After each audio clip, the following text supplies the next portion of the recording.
this is Scott Allen Miller on Sam IT Today. I'm going to talk about kind of an anecdotal or story or whatever of I got to be involved at one time in what, as far as I know, is the largest RAID reliability study ever done.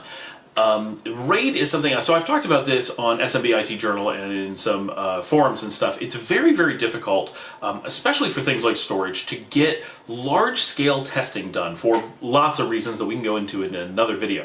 But it's simply something that doesn't normally exist. There's a little bit of large-scale storage studies that come out from companies like Backblaze and Google. Thank you very much, gentlemen, for providing what information we do have in the industry. But by and large, we don't have a lot. We have to go off of manufacturers' information, anecdotal evidence, common sense, and stuff like that. We lack a lot of math when it comes to what reliability of storage and a lot of other things is really like in IT. It's a big challenge.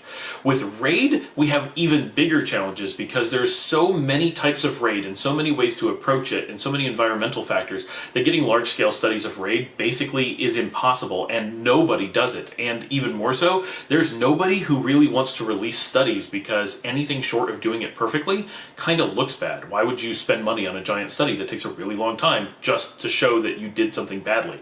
So they don't. I'm really lucky that I got to be informally involved in a giant study, and I should say informally involved as in the study was informal, but I was directly involved in every possible way, of overseeing one of the largest environments, roughly 10,000 machines over an 8-year period for 80,000 array years on RAID 10, which is a compound RAID type, which actually gave us 160,000 RAID 1 array years. So we have two studies that came out of one event, and the numbers that came out of this are shockingly amazing, right? So first, what was the study?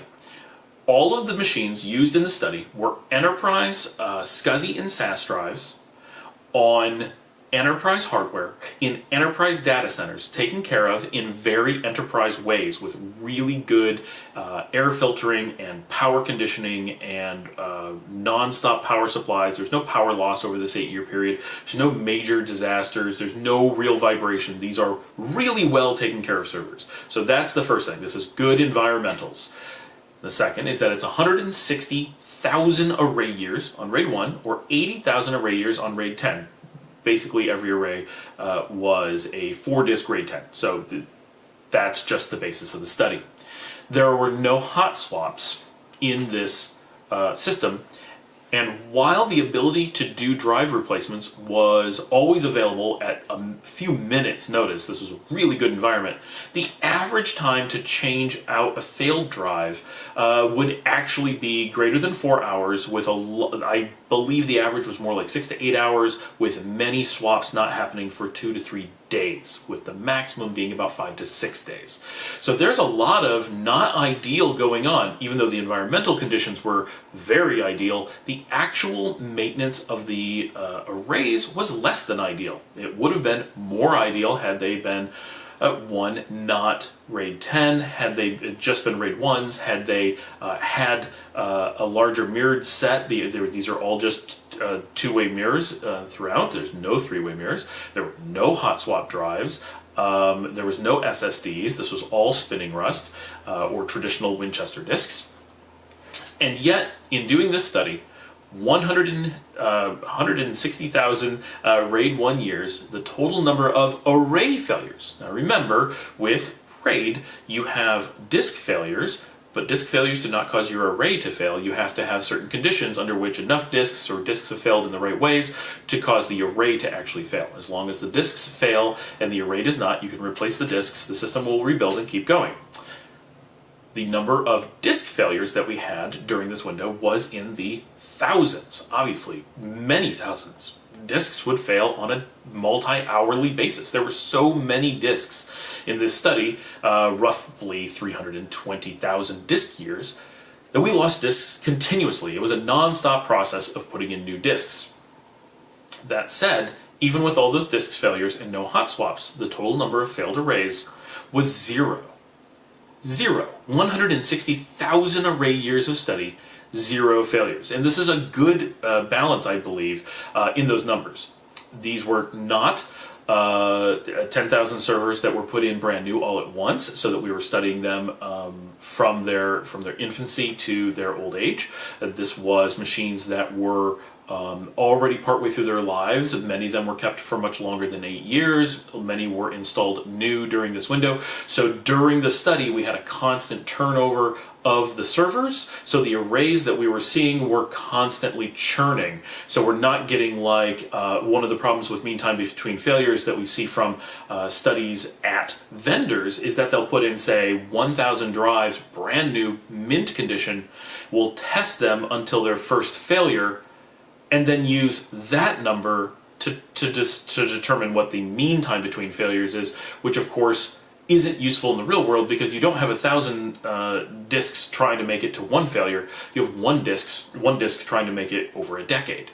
Very different things. And so mean time between failure from a disk perspective, from the way that vendors do it, is not really useful to us at all, and is mostly an indicator of how many disks they were willing to shove into the study rather than what the actual reliability of the disk is. Of course, the reliability of the disk does influence that number, but it doesn't influence it nearly as much as you would hope for that number to be useful to you as a customer. But in this study, we were dealing with old disks, new disks, midlife disks, constantly changing disks, many different batches, many different vendors. So we were really getting huge cross sections, both of the hardware and of the disks themselves, and not getting everything doing the same thing at the same time, right? It was a very, very real world test. I mean, this was production, right?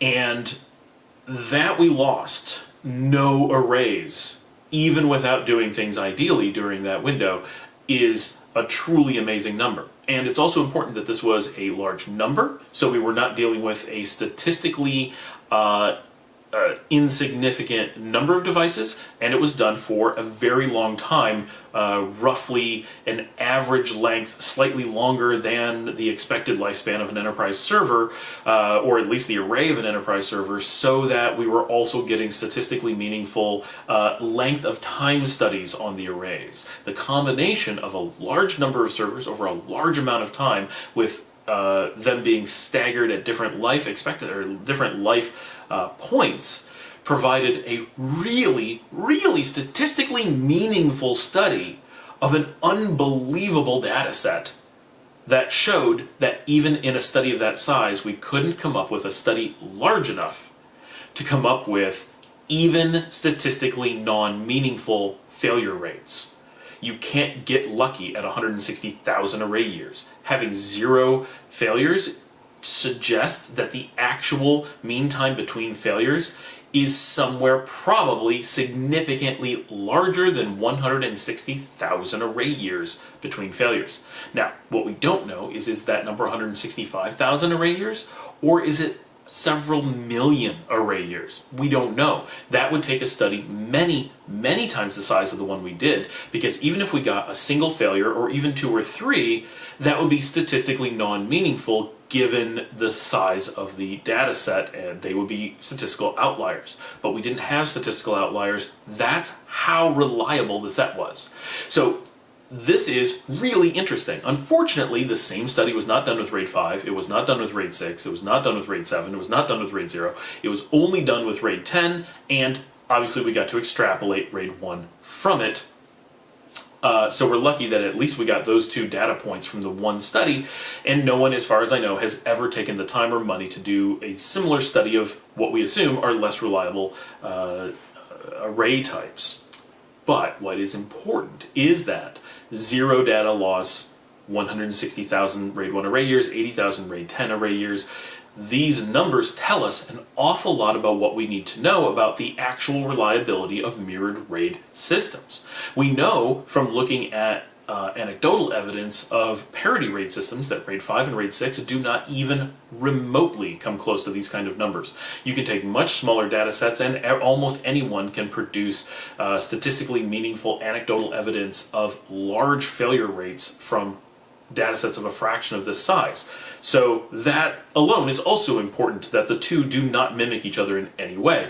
But the most important thing is that we can learn roughly how reliable RAID 1 or RAID 10 are, which is basically more reliable than anyone actually needs them to be, which tells us a lot about when we might need to consider things like triple mirroring or hot spares in those types of arrays, which the answer then becomes essentially never, because standard double mirroring into two-way mirroring on normal arrays is so reliable that those things are not cost effective. The chance of failure is so low that unless you have no ability to replace disks on premises, you probably need to skip hot spares. It just doesn't make sense. So I wanted to share this as a story of the study because I reference this a lot in a lot of things that I say, because people often challenge whether RAID 10 is really that much safer than other things. And the reality is it's the only type of RAID that's been studied at this size. It is mathematically predicted to be, yes, that much more reliable, and in the real world it has been shown to be so reliable that there shouldn't be too much of a discussion about whether other things should be considered. It's if reliability of that nature is the key deciding factor. It is ridiculously reliable, and anecdotal evidence of parity arrays has proven beyond any reasonable question that they are not reliable in the same way. That doesn't mean they're not reliable enough for a use case, but they cannot be compared in reliability to mirrored RAID sets at this scale. It's simply an absurdly different reliability set between the two. Thanks for joining me. Remember to like and subscribe. You can ask questions below and have comments, but this is primarily something we're going to reference in other discussions about reliability and hot spares and things like that. So thanks for joining me, and if you want to sponsor us, you can always do so on Patreon.